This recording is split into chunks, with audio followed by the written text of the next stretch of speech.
I came back to my son's house with a thin folder on the passenger seat, the kind that changes how you breathe even when it's closed. The doctor had been careful, methodical, almost gentle, but the words still echoed in my chest as I pulled into the driveway and saw both cars already there. Inside, the house felt tight, rehearsed, like I was living on borrowed permission. At dinner, I shared the diagnosis calmly, the way men my age learn to do, and watched it land without settling, my son offering concern by habit, his wife redirecting the moment as if illness were an inconvenience to be managed. That night, through the walls, I heard the truth spoken plainly: I was a problem to be removed. I lay awake counting the years I'd helped them, the money, the quiet sacrifices, and understood that family had come with conditions I was never meant to meet. Before morning, I chose not to beg, not to argue, but to leave cleanly, and to let them discover what they had mistaken for weakness. If you've ever felt quietly pushed aside by the people you gave everything to, stay with me. Consider subscribing and share your own story in the comments. Sometimes the only way through is to be heard. The drive back from the clinic was quiet in the way only bad news can make it. Traffic moved, lights changed, people went on with their errands, and I felt separate from all of it. The folder sat on the seat beside me, unopened now, as if the weight of it might change if I pretended it wasn't there. I had known something was wrong long before the doctor confirmed it. Men my age learn to listen to the pauses in their own bodies. Still, hearing it named made everything sharper, more defined. By the time I turned onto my son's street, I was already bracing myself. The last few weeks had carried a different tone, shorter answers, conversations that ended the moment I entered a room, the sense that I was interrupting something simply by existing. I told myself it was stress, work, the kids. I wanted to believe that. Both cars were in the driveway. My son's sedan parked crooked the way he always left it when he was tired. His wife's SUV clean and exact, centered between the lines. I sat for a moment with the engine running, gathering myself, practicing the calm I had spent decades perfecting. Inside, the house smelled like detergent and reheated food. The television murmured from the living room, one of the children laughing at something I couldn't see. I set my keys down quietly, the way I always did, and walked in with a small smile already prepared. The kids greeted me easily. They always did. Children know who is safe without needing explanations. I knelt, listened to a story about school, nodded in the right places. For a few minutes, I almost forgot why my chest felt tight. Standing there, though, I was aware of how little space I occupied. My shoes lined neatly by the door, my jacket hung on a hook that wasn't really meant for me. The room I slept in, a converted office with a narrow bed and a small dresser, weighted down the hall like a reminder. I paid my share. I stayed out of the way. I followed every unspoken rule. Somewhere along the line, I had stopped being family and become an arrangement. Dinner was already underway by the time we sat. Plates passed, routine intact. I watched my son move through the motions, tired but familiar, and his wife manage the table with quiet efficiency. When the moment came, I spoke without drama. I mentioned the appointment. I said what the doctor had said. I didn't soften it, but I didn't dwell on it either. My son looked at me then, really looked, concern flickering across his face before settling into something safer. He asked the right questions. His voice was steady. He did what he thought a good son should do. His wife barely paused. She acknowledged it with a nod, then redirected the conversation toward schedules and plans, the children's activities, the practical inconveniences of the coming weeks. It was subtle, efficient, and unmistakable. The message wasn't cruel. It was worse than that. It was managerial. I finished my meal quietly. No one asked if I needed anything. No one offered to sit with me afterward. When the table was cleared, I thanked them and went back to my room. The door closed with a soft click. In the dim light, I opened the drawer beneath the bed and took out the small lockbox. This, too, was routine. I counted the cash carefully, the way I always did, and placed it in the envelope marked for the month. Support, delivered on time, no ceremony required. I slid it into its place and closed the box. Lying back on the bed, I stared at the ceiling and listened to the house settle around me. Somewhere, a laugh. Somewhere else, a door closing.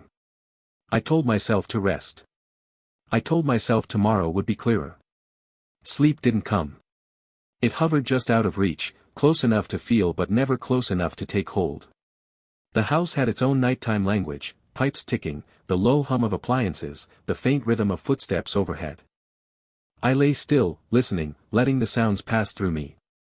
Sometime after midnight, voices reached me through the thin walls. At first they were indistinct, muffled by distance and familiarity. I wasn't trying to hear them. I never had. But when you live as lightly as I did in that house, you become attuned to shifts in tone. The sharp edge of frustration carries differently than laughter. I sat up slowly and slipped my feet into my shoes. The floor was cool beneath them. I opened my door just enough to step into the hallway, leaving it ajar behind me the way I always did. Old habits die hard. I moved quietly, not out of fear, but out of respect for a space that had never truly been mine. Their bedroom door was closed. Light leaked from beneath it, a thin, steady line. The argument inside had settled into that dangerous calm where decisions are already formed and words are only there to justify them.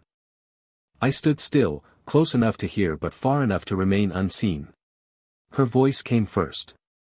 Controlled. Purposeful. She spoke the way someone does when they believe they're being reasonable. I caught phrases, pieces of sentences stitched together by intention. She talked about the children, about stability, about how things couldn't go on like this. She said my presence was confusing. That it wasn't healthy. That it was time. Then my son spoke. Quieter. Hesitant. He didn't challenge her. He filled the spaces with agreement shaped like compromise. He used words like temporary and figure it out, as if the act of removing me could be softened by language. He didn't say my name. That hurt more than if he had. She pressed harder. There was urgency now, an impatience she no longer bothered to hide. She wanted it done quickly. Cleanly. Before it became harder. Before the children noticed too much. Before I became, in her words, a situation. I felt something settle in my chest then, not anger, not surprise, but recognition. This wasn't a discussion. It was a confirmation. The decision had been made long before tonight. The diagnosis hadn't created the problem, it had only complicated their timeline. I stepped back into the shadows and returned to my room without a sound. I closed the door and sat on the edge of the bed, hands folded, breathing slow and measured. For a long time, I did nothing else. Images from the last 3 years surfaced uninvited. The down payment I transferred without ceremony. The monthly envelopes. The quiet reassurance that I was helping, that I was contributing, that this was what family did. I had never asked for gratitude. I hadn't needed it. What I hadn't realized was that every act of support had been logged somewhere, tallied against an unspoken balance sheet. Sometime near dawn, I reached into the drawer again and took out my phone. I opened the app one rarely used, the one I kept hidden not out of secrecy, but out of simplicity. Numbers filled the screen, steady and unchanging. Accounts diversified, investments long settled, assets managed carefully over decades of restraint. The total sat there calmly, indifferent to the turmoil around it. Just under 11 million. I stared at it without pride, without relief. Only clarity. I understood then that pleading would cheapen what little dignity remained. Staying would turn me into exactly what she already believed I was, a burden. I had no intention of becoming that man. When the house began to stir again, I was already dressed. My mind was quiet, focused. I knew what I would do, and more importantly, how I would do it. I would leave cleanly. I would leave quickly. And I would take my peace with me. Morning arrived without ceremony. No revelation, no confrontation waiting in the kitchen, just the soft noise of a household waking up and moving forward as if nothing had shifted. I brewed my coffee the way I always did, measured and quiet, standing at the counter while the light crept in through the blinds. My son joined me a few minutes later. He looked tired, practiced. The words he carried had been arranged long before he spoke them. I could see that now. He didn't sit. He leaned against the counter, eyes fixed somewhere just over my shoulder, and delivered the request as gently as he could manage.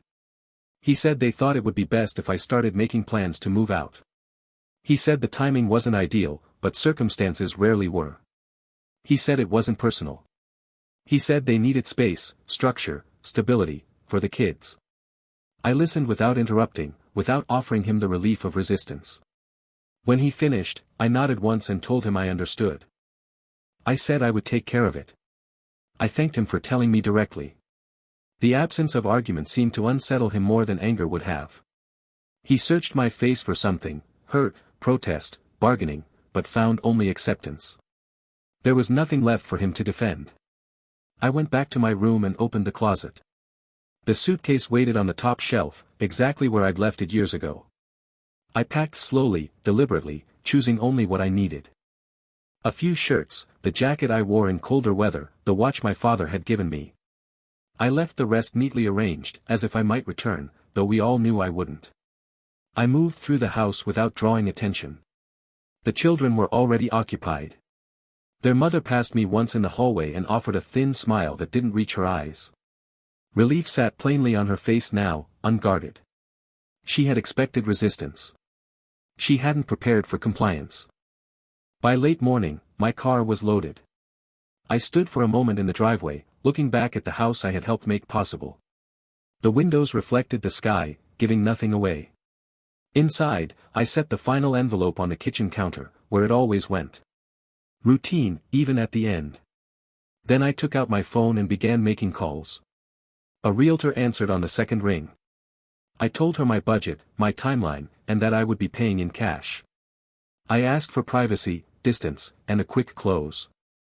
She didn't ask unnecessary questions. Professionals rarely do. Next, I called my banker. I asked for funds to be moved, for accounts to be prepared, for nothing to be delayed. The coordination was smooth, efficient, almost comforting in its familiarity. This was a world I understood. When I finally left the driveway, I didn't look back again. There was no need. Some doors don't close behind you, they were never open in the first place. As I drove, neighborhoods blurred past, each one a possibility I hadn't allowed myself to consider until now. For the first time in years, the road ahead felt clear. Not easy. Not painless. But mine. I checked into a quiet hotel on the edge of the city, the kind built for people passing through rather than staying long enough to leave a mark. The room was clean, neutral, anonymous. I set the suitcase on the bed and stood there for a moment, listening to the unfamiliar silence. No footsteps overhead. No television murmuring in another room. Just me, and the steady hum of traffic beyond the window. I sat at the small desk and opened my laptop. The screen glowed softly, illuminating a life I had kept compartmentalized for years. Property listings loaded one by one. I filtered for distance first, far enough that visits would require intention, not convenience. Then privacy. Trees. Gates. Space that belonged to no one but me. Between searches, my phone buzzed. A message from my son. Short. Polite. Thanking me for being understanding. Saying they hoped we could make the transition smooth for the kids. I read it once and set the phone face down. There was nothing to correct. Understanding had already done its work. That afternoon, I met the realtor at a small coffee shop. She slid a folder across the table, pages neatly tabbed, options already narrowed. She spoke about square footage and timelines, but what I noticed most was how she listened. When I said I wanted quiet, she didn't smile indulgently. She nodded, as if quiet were a measurable requirement. By evening, I had chosen a place. It wasn't grand. It didn't need to be. Set back from the road, bordered by old trees, it offered the one thing I hadn't had in years, separation. I authorized the offer without hesitation. All cash. No contingencies. Close as fast as possible. The next morning, paperwork moved quickly. Funds shifted. Signatures were placed. Movers were scheduled with the same efficiency I'd applied to business deals my entire life. I didn't feel rushed. I felt precise. On move-out day, I returned briefly to my son's house while no one was home. I left a short note on the kitchen counter. Nothing accusatory. Nothing sentimental. Just thanks for the time I'd spent there and a wish for their future. Beneath it, I placed one last envelope, thinner than the others. Finality has a way of lightening things. I locked the door and left the key where they would find it. Weeks later, in my new home, I sat with my attorney and updated my estate plan. Numbers were clarified. Documents amended. Notifications sent. Transparency, delivered formally, without emotion. It felt fair. The calls began shortly after. Missed at first. Then messages. Then a visit, unannounced, voices softer now, urgency replacing certainty. I listened from behind the door and chose not to answer. Some lessons arrive too late to be taught. Some departures are the only explanation that remains. The house I bought didn't feel like mine at first. Ownership and belonging are not the same thing, and I had learned that the hard way. For the first few days, I moved through the rooms cautiously, almost apologetically, as if someone might tell me I was using the space incorrectly. Years of living carefully in someone else's home had trained that reflex into me. I slept lightly at first. I would wake before dawn, disoriented, expecting to hear children upstairs or a television murmuring through a wall. Instead, there was only silence, real silence, the kind that doesn't demand anything from you. No expectations. No schedules I hadn't agreed to. No sense that I was taking up space that belonged to someone else. The diagnosis folder stayed in my briefcase. I hadn't opened it since the day I left my son's house. I wasn't avoiding it out of fear. I simply wasn't ready to let it define my days yet. I had spent the last few years making myself smaller so others could remain comfortable. I wasn't about to let an illness rush me into doing that again. Each morning, I made coffee and sat near the window, watching the light move across the trees. I didn't turn on the television. I didn't check messages. I let my thoughts arrive on their own, one at a time, the way they do when they finally have room. What surprised me most was not the anger, I had expected that, but the clarity. Without the constant background noise of accommodation, I could finally see the past 3 years for what they were. Not generosity. Not family bonding. A transaction.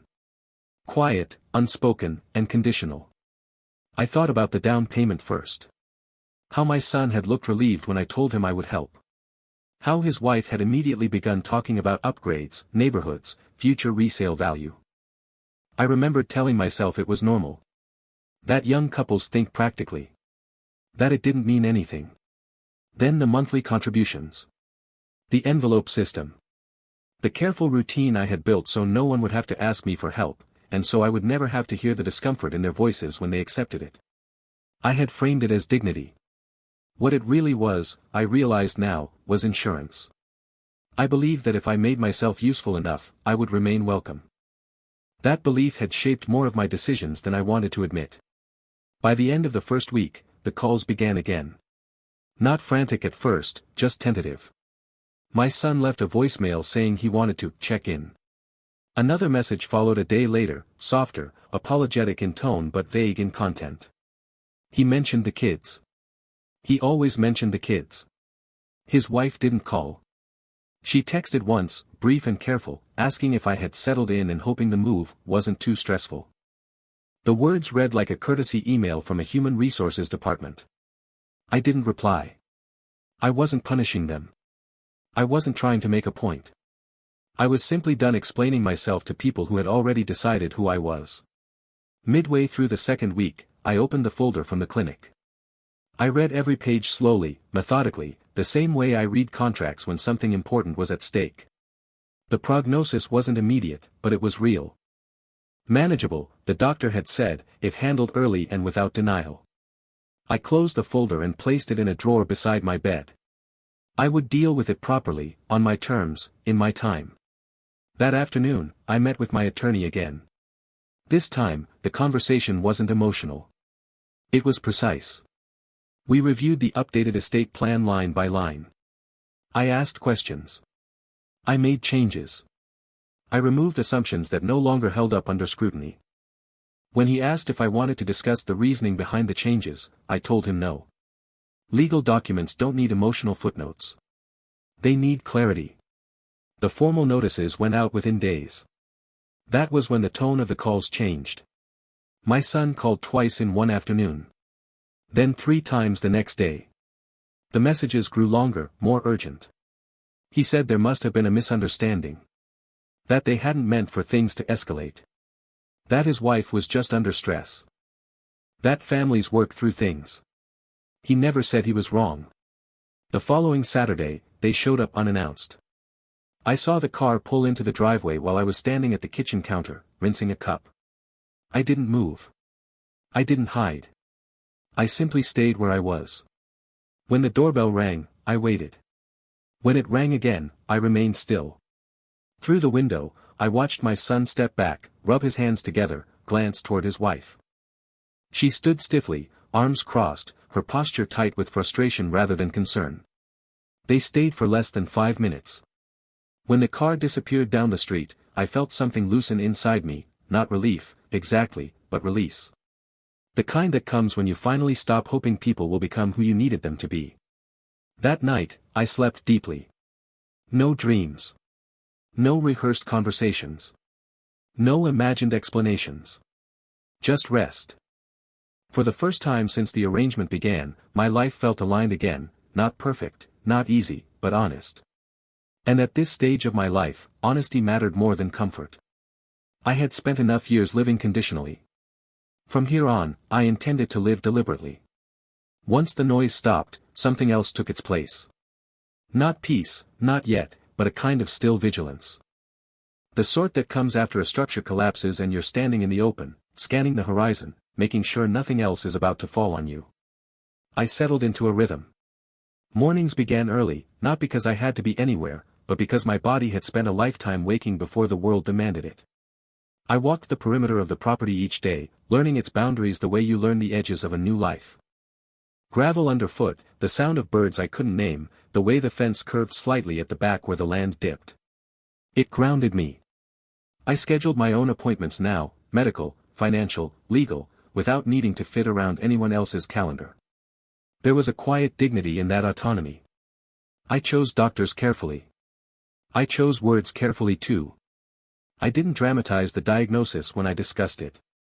I described facts, options, timelines. Men like me understand problems best when they're framed honestly. The doctor appreciated that. So did I. Between appointments, I sorted through years of paperwork I had carried with me like ballast. Old statements, contracts, correspondence, records of a life spent building quietly and deliberately.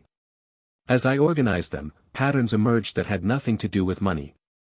I saw how often I had deferred decisions to keep peace. How frequently I had softened my own boundaries to avoid disappointing others. I had called it patience. In truth, it was avoidance disguised as virtue. That realization didn't make me bitter. It made me precise. One afternoon, I received a call from my banker confirming the final movements of funds. Everything was in order. Accounts aligned. Liquidity positioned where it needed to be. When he asked if there was anything else I required, I paused longer than necessary. No, I said finally. That will be all. After we hung up, I sat there thinking about how rarely I had said those words without qualification. The calls from my son slowed, then stopped. Silence, when it comes after urgency, carries its own meaning. I suspected they were recalibrating, reassessing the situation now that they understood the ground beneath them wasn't as firm as they had assumed. Power has a way of revealing itself only after it's withdrawn. I didn't take satisfaction in that. What I felt instead was distance, emotional, mental, structural. The kind that allows you to see people clearly without needing them to change. Weeks passed. The house became familiar. My name felt settled in the mailbox. I planted nothing, decorated little. I wasn't building permanence yet. I was building space. One evening, I sat at the kitchen table and wrote a letter. Not to my son. To myself. I wrote down the rules I would live by from here on out. They weren't dramatic. They didn't reference revenge or closure or forgiveness. They were simple, functional, and unforgiving in their clarity. I will not subsidize disrespect. I will not mistake proximity for loyalty. I will not negotiate my dignity for access. I will leave rooms where my presence is merely tolerated. When I finished, I folded the page and placed it in the drawer with my estate documents. A reminder, not a manifesto. The following week, my son emailed. Not a call. An email, measured, composed, carefully edited. He asked if we could meet. Neutral ground. Coffee. Just the two of us. He said he wanted to clear the air. I read it once. Then again. I didn't respond immediately. That night, I slept poorly, not from anxiety, but from recognition. Some conversations aren't about reconciliation. They're about reassurance. He wanted to know where he stood now. What access remained. What had changed, and what hadn't.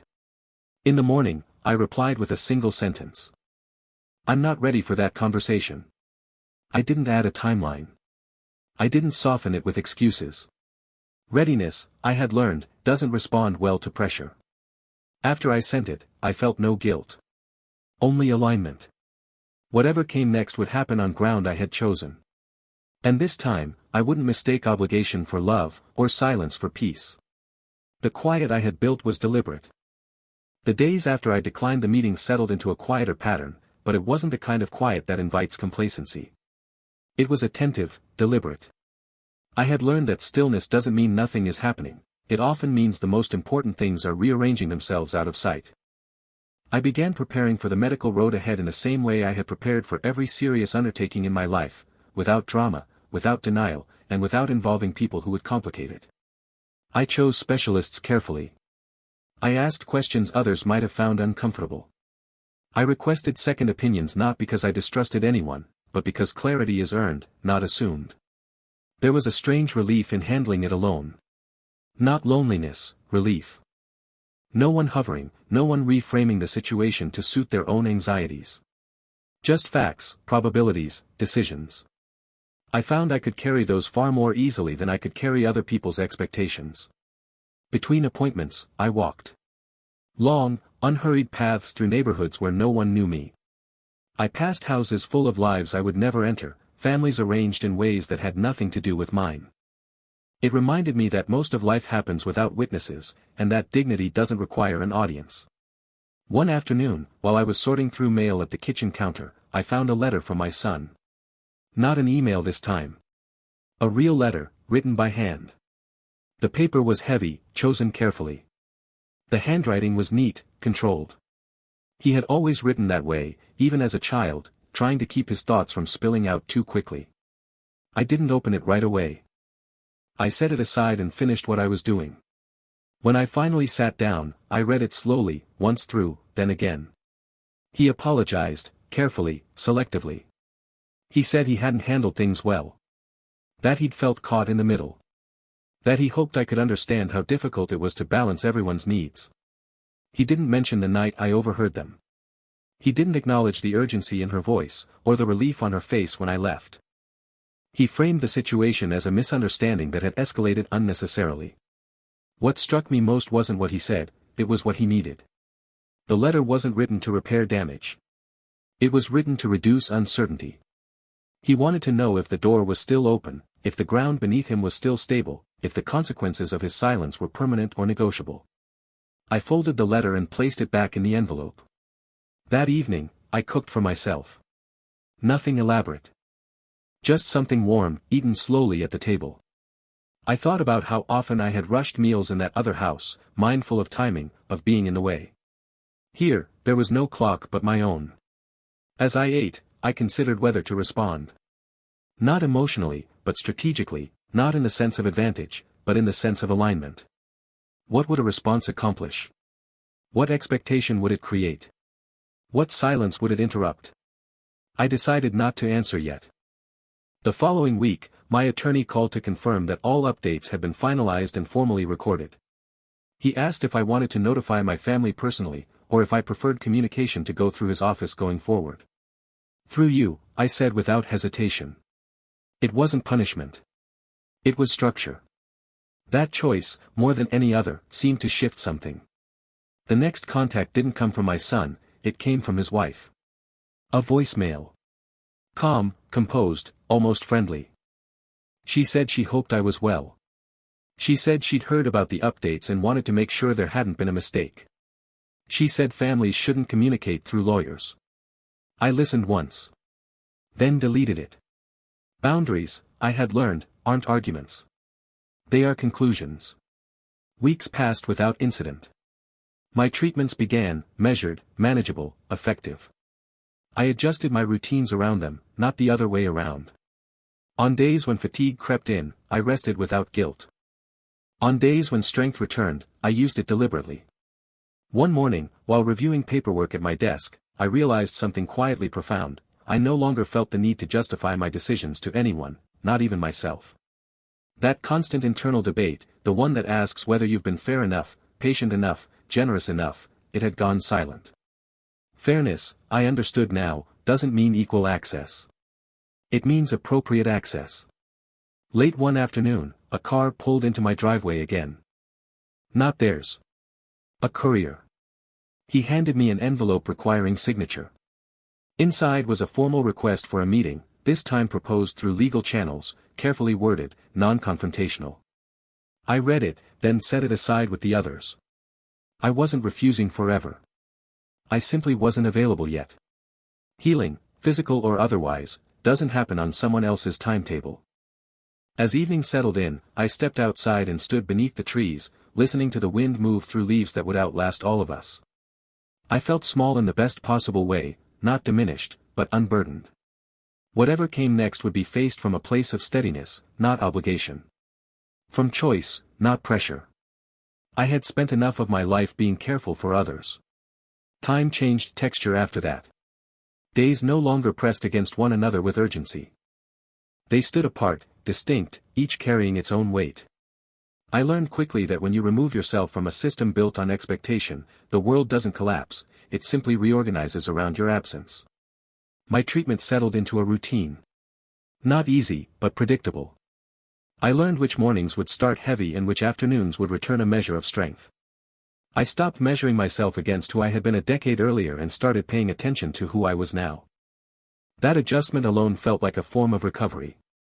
One afternoon, after a follow-up appointment, I sat in my car longer than usual, watching people come and go from the clinic. Couples. Adult children escorting parents.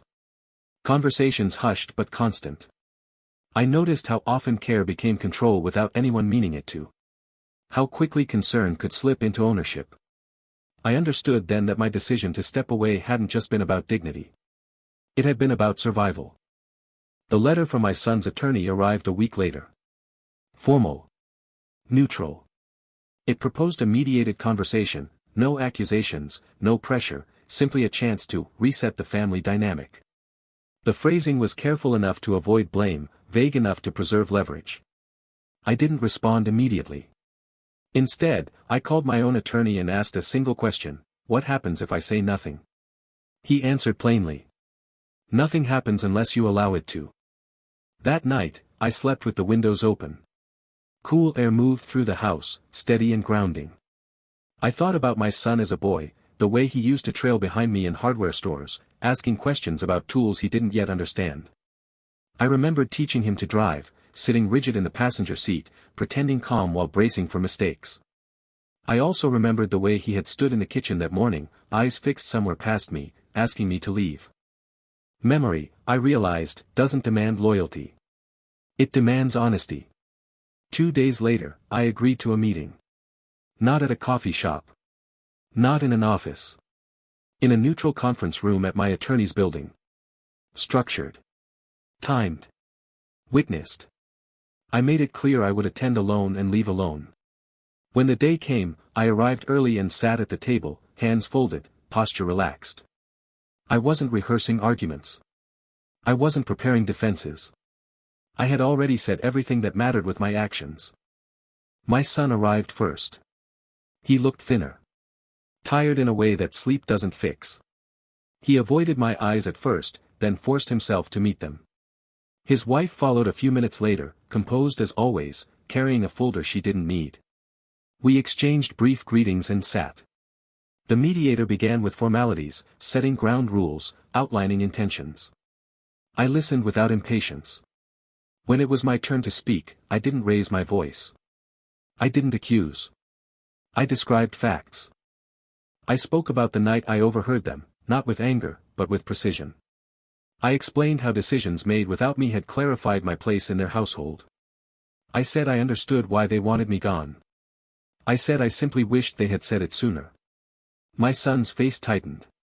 His wife remained still. I spoke about the financial support. The structure. The assumptions.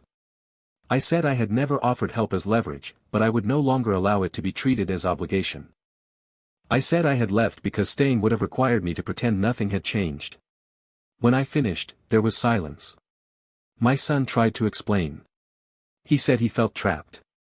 He said he hadn't known how to stand up to his wife without creating conflict. He said he never intended to hurt me. I told him intent doesn't erase impact. His wife spoke next. She framed her words carefully, acknowledging stress, misunderstanding, poor communication. She said she believed the arrangement had outlived its usefulness. She said she never meant for me to feel unwelcome. I didn't respond immediately. Then I said something simple. I felt unwelcome because I was. The mediator shifted in his seat. I made it clear I wasn't there to argue for reinstatement. I wasn't seeking apology. I wasn't negotiating access. I said I had already built a life that functioned without their permission. I said this meeting was about clarity, not reconciliation. My son asked what I wanted going forward. I told him the truth. I want honesty. Limited contact. No financial entanglements. No decisions made on my behalf. If we rebuild anything, it will be slowly and without assumptions. His wife looked surprised. Perhaps she had expected demands. Leverage. Threats. There were none. The meeting ended without resolution, but not without consequence. Lines had been drawn cleanly, without malice. When we stood to leave, my son hesitated, as if he wanted to say more. I placed a hand on his arm, not in forgiveness, not in rejection, but in acknowledgement. Take care of your family, I said. That includes learning what it costs. I walked out alone. That evening, back in my quiet house, I felt the weight of the day settle, not heavily, but firmly. Some bridges don't burn. They simply remain untraveled. After the meeting, life didn't surge forward. It narrowed. Not in a suffocating way, but in a disciplined one. The excess fell away, noise, expectation, obligation, and what remained was manageable. Intentional. Honest. I didn't tell anyone how the meeting had gone. There was no one who needed the summary. The version of me who once believed he owed explanations to everyone had quietly retired. In his place stood someone more economical with truth, not because he was hiding it, but because he finally understood its value. My days became structured around what mattered and nothing else. Treatments, walks, reading, rest. I stopped pretending that productivity was the same as worth. Some afternoons, I did nothing at all, and that, too, felt earned. It was during one of those slow afternoons that the weight of everything finally reached me, not as grief, not as anger, but as reckoning. I sat in the living room, sunlight stretching across the floor, and allowed myself to acknowledge something I had avoided for years. I had confused endurance with virtue. I had stayed silent because I believed silence made me noble. I had given because I believed giving ensured belonging. I had remained because I thought leaving meant failure. Those beliefs had shaped my decisions far more than love ever had. That realization didn't bring regret. It brought adjustment. I began reviewing old journals I hadn't touched in decades. Notes from earlier chapters of my life, business deals, personal reflections, half-formed thoughts scribbled between responsibilities. The handwriting changed over time, but the themes didn't. Responsibility. Patience. Restraint. Always restraint. What was missing from those pages wasn't kindness. It was self-recognition. One entry from years earlier caught my attention. I had written about a disagreement with a colleague who had tried to overstep a contract. I'd handled it calmly, firmly, without apology.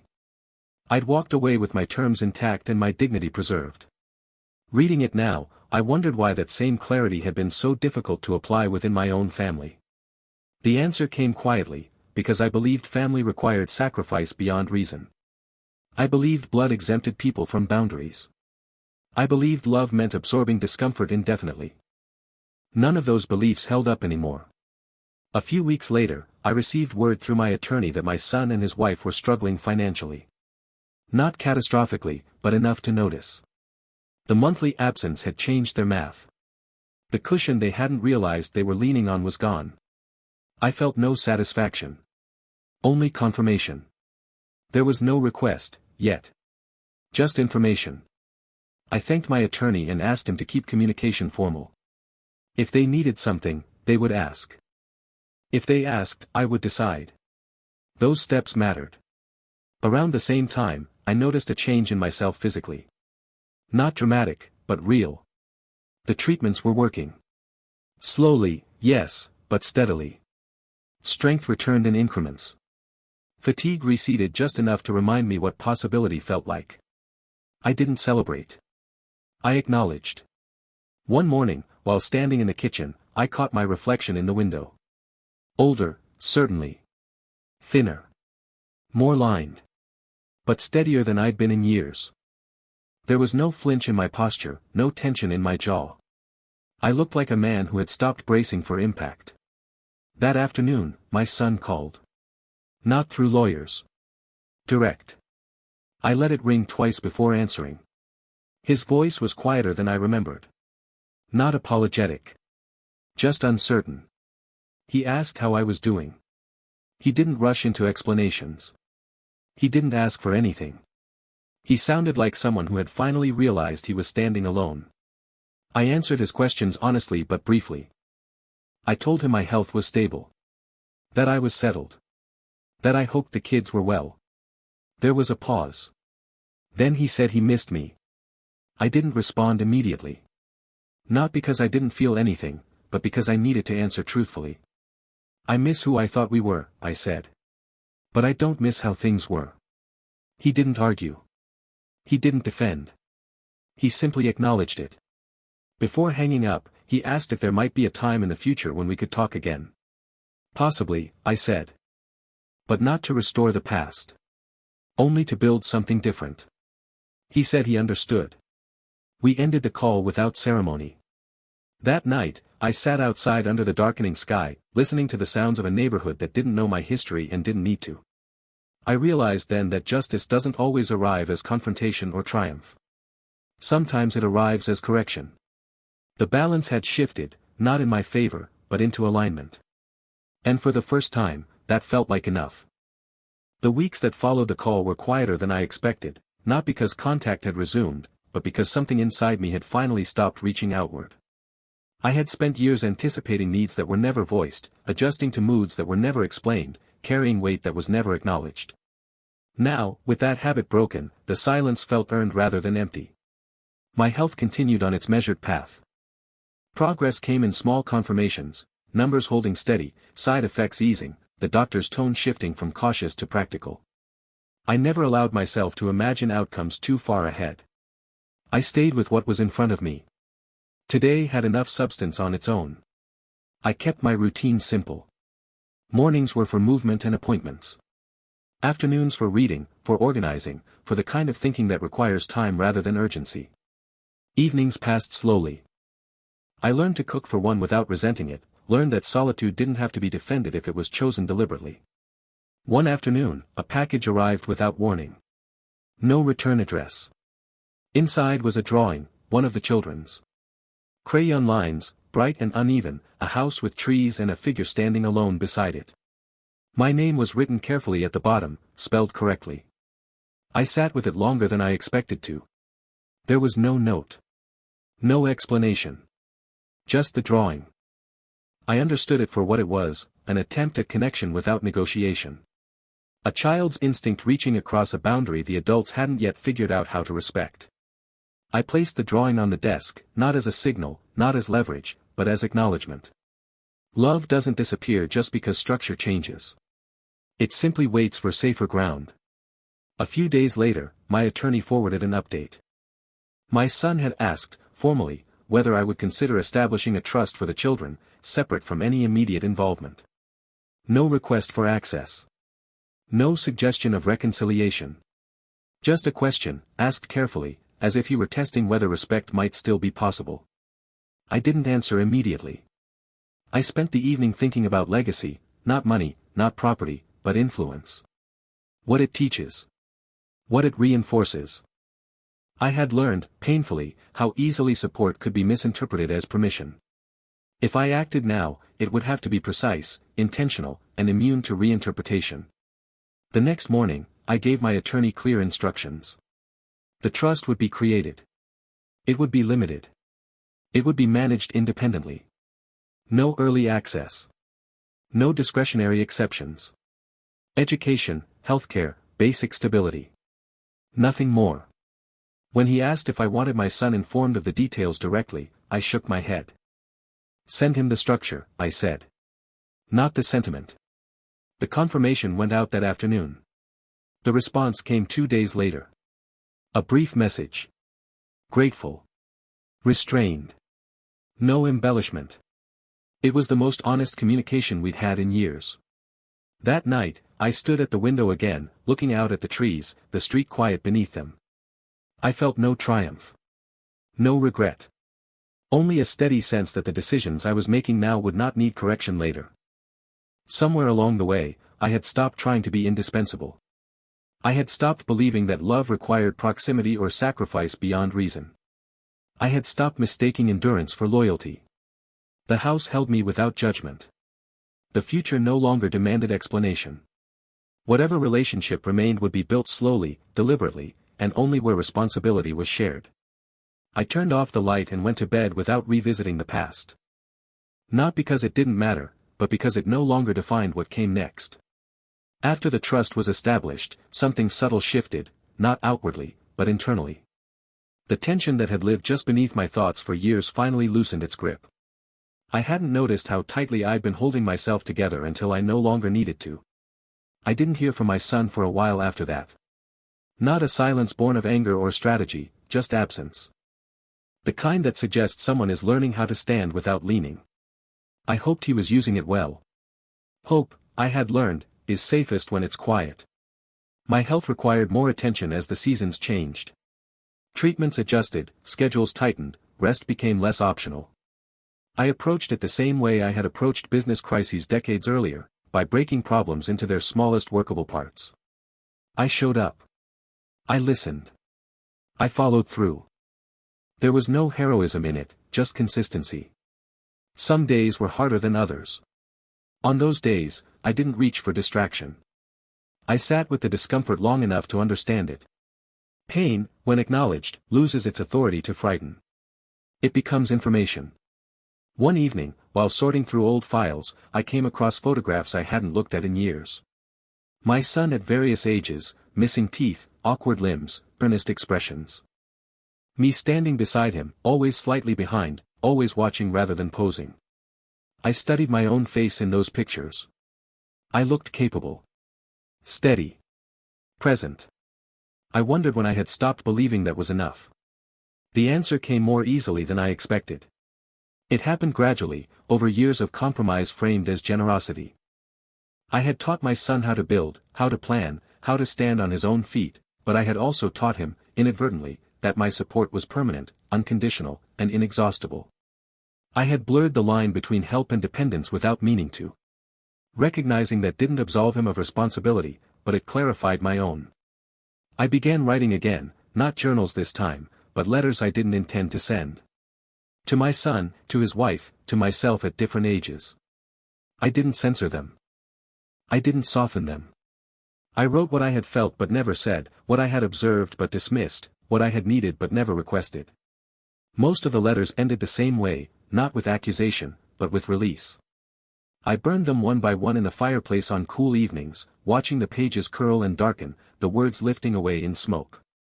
There was something grounding about it.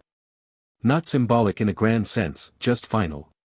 Near the end of that winter, my son reached out again. This time, there was no request. He told me he and his wife were in counseling. He said it wasn't easy.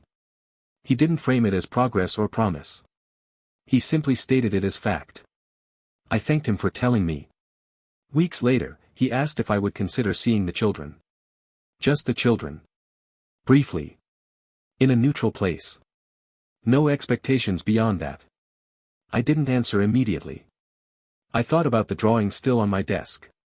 About the trust now quietly securing something beyond my lifetime. About the difference between access and presence. In the end, I agreed, with conditions. Time limited. Public. No private conversations about adult matters. No emotional intermediaries. The meeting happened on a cool afternoon at a park not far from my home.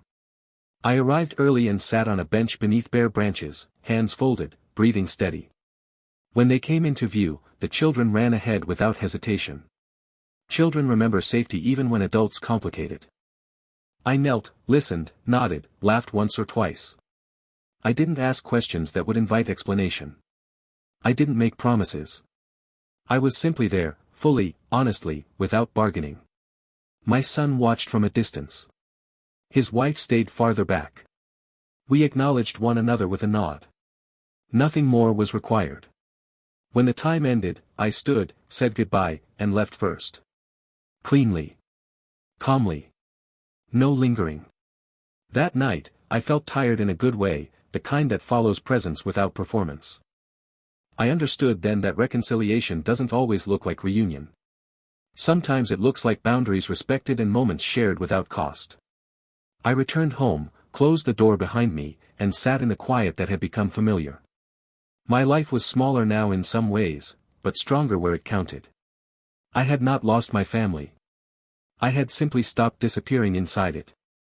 After that afternoon at the park, I understood something that would have taken me years to accept before: peace is not passive. It is maintained. Chosen again and again, often quietly, often without witnesses. And it demands a discipline that anger never does. Life resumed, not as it had been, but as it was now meant to be. My health stabilized into a long, manageable pattern. Not cured, not dramatic, just addressed. I followed the regimen carefully, attended appointments without complaint, and adjusted my expectations to match reality rather than resist it. There was a humility in that process I hadn't expected. Accepting limits, I found, required more strength than denying them ever had.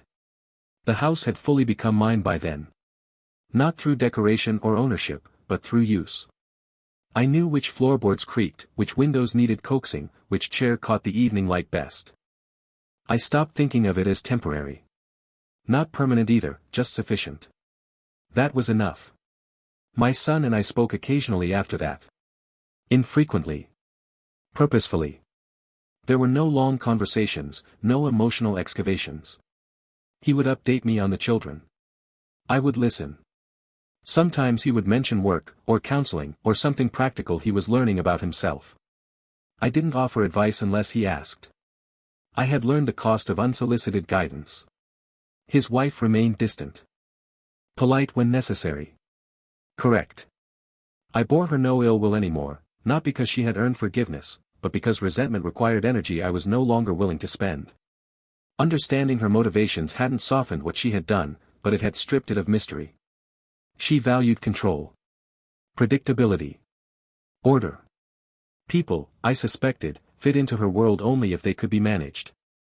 I had removed myself from that equation. One evening, months later, I received a message from my attorney informing me that my son had inquired, tentatively, about whether I might consider adjusting the trust in the future, should circumstances change. No request was made. No assumptions attached. Just a question passed along without urgency. I asked my attorney to respond simply: no changes are planned at this time. That answer was not punitive. It was factual. I spent more time alone than I ever had before, but I was no longer lonely. Loneliness, I realized, had never been about the absence of people. It had been about the absence of recognition. In this quiet life, I recognized myself again, my limits, my values, my right to occupy space without justification. There were moments of grief, yes. Quiet ones. Passing ones. They arrived unexpectedly, often triggered by small things: a memory, a photograph, a phrase overheard in public. I allowed them their moment and let them pass. I didn't interpret them as weakness. Grief, like pain, was information. I began mentoring a young man I'd met through a professional contact, someone starting a business, uncertain, earnest, and unguarded. We met once a month. I didn't give him money. I gave him perspective. Questions. Boundaries.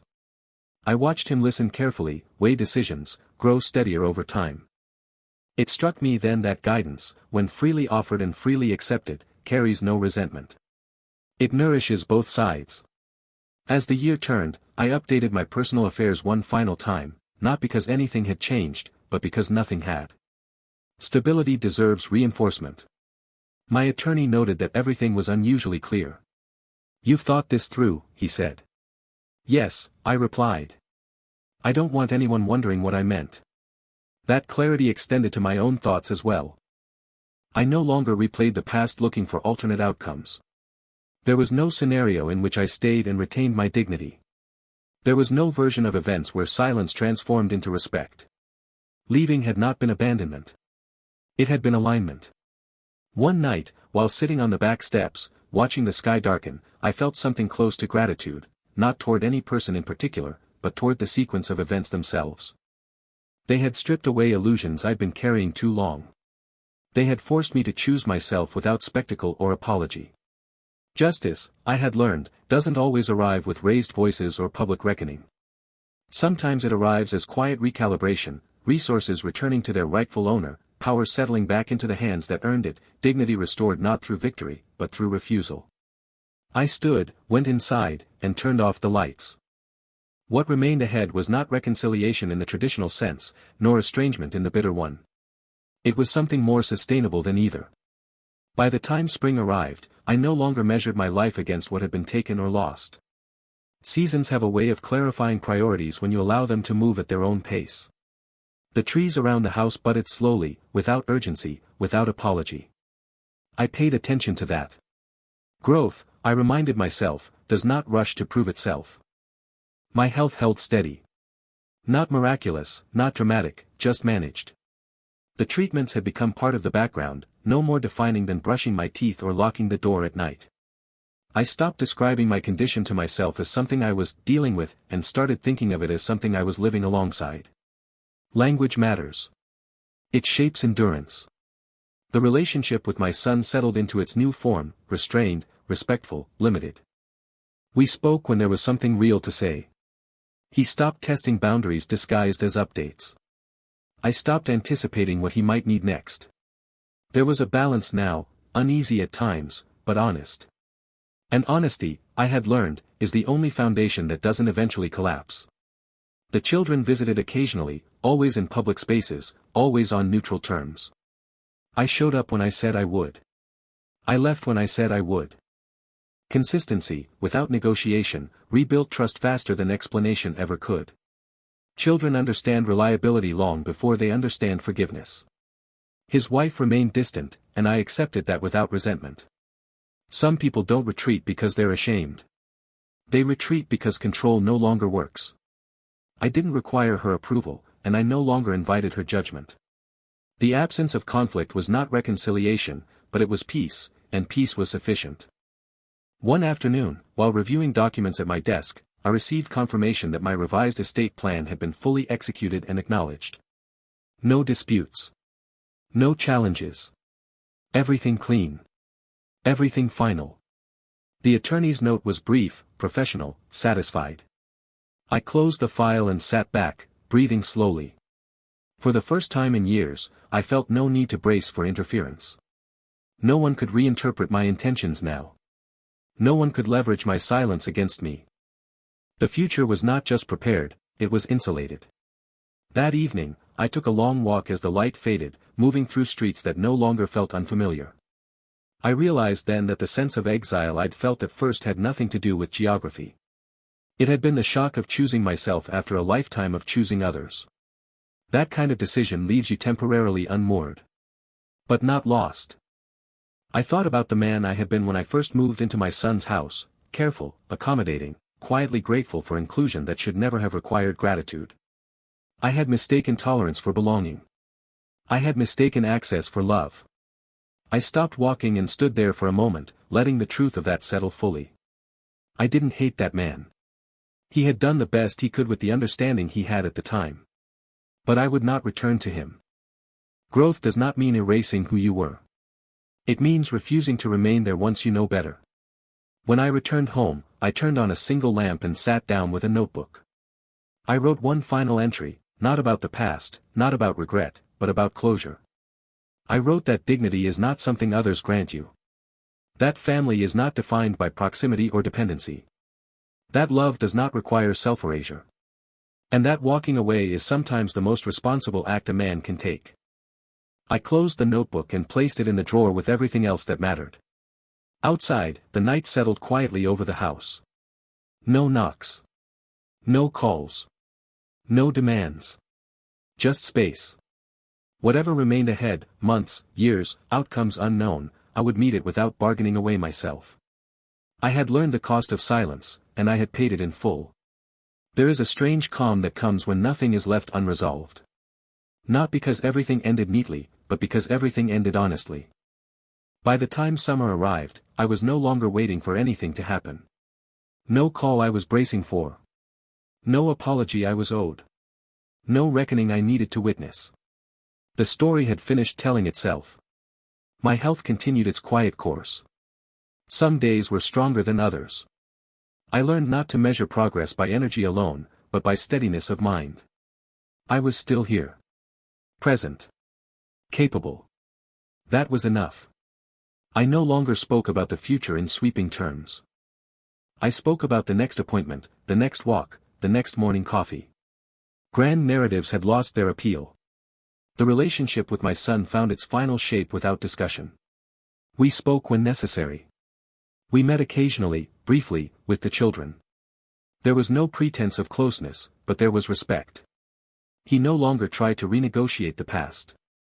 I no longer tried to correct it.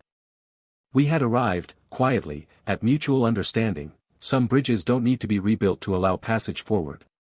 His wife remained peripheral. Cordial when unavoidable. Silent otherwise. I sensed no malice from her anymore, only distance. And distance, when mutual, is not cruelty. It is clarity. One afternoon, while organizing the last of my personal papers, I realized there was nothing left to adjust. No documents pending. No contingencies unaddressed. Everything that could be handled had been handled. Everything that could be protected was protected. The rest, time, health, outcomes, belonged to life itself. That realization brought a deeper peace than I had expected. I spent more time outdoors. Sitting. Walking. Watching the world move without my intervention. I noticed things I had missed for years, how people carry their burdens quietly, how most struggles are invisible, how dignity often survives even when circumstances don't. I felt no urge to involve myself. Observation was enough. Occasionally, I thought back to the night I stood in that hallway, listening through a closed door, realizing I was already gone before anyone asked me to leave. That moment had felt like loss at the time. Now, I understood it as revelation. It had shown me the truth without disguise. And truth, even when painful, is a gift if you accept it cleanly. I did not regret leaving quickly. I did not regret refusing to plead. Men my age know when a situation has crossed the point where words can restore balance. Staying would have required me to abandon myself. Leaving allowed me to keep what mattered. There was no dramatic justice in the end. No confrontation. No collapse. Just a quiet redistribution of power. Resources returned to their rightful steward. Decisions returned to the man who had earned the right to make them. Dignity returned without needing permission. One evening, near the end of summer, I sat on the back step as the sky darkened, the air warm and still. I thought about how many years I had spent believing that endurance was the highest virtue. How often I had mistaken tolerance for love. How much of myself I had given away simply to remain welcome. I no longer believed those things. Love that requires self-erasure is not love. Family that survives only through silence is not family. And peace that depends on your disappearance is not peace at all. What I had now was quieter, smaller, and infinitely more honest. I went inside, locked the door, and turned out the lights. The house held its silence without expectation. My life held its shape without apology. I did not win anything. I simply stopped losing myself.